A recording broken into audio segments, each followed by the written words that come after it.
Happy Saturday, beautiful people! Busy ang ating araw at kumpletuhin natin ang ating outfit sa pag-cheer kay Bunso para sa kanyang last swim meet of the season. Eto at nag-skincare routine na nga ang inyong maarte na mama. At nag-apply tayo ng ating magic soap. Pagkatapos niyan ay magsuklay naman tayo para tayo ay mukhang tao. Edi wow, siopaw. Naglagay na nga tayo ng ating vitamin C serum. At kung nakita nyo nga si Daddy, ayan.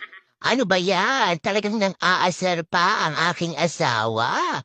Ganyan talaga kami magbiruan ni Daddy, kaya naman happy lang ang buhay. Naglagay na rin tayo ng ating moisturizer at sunscreen.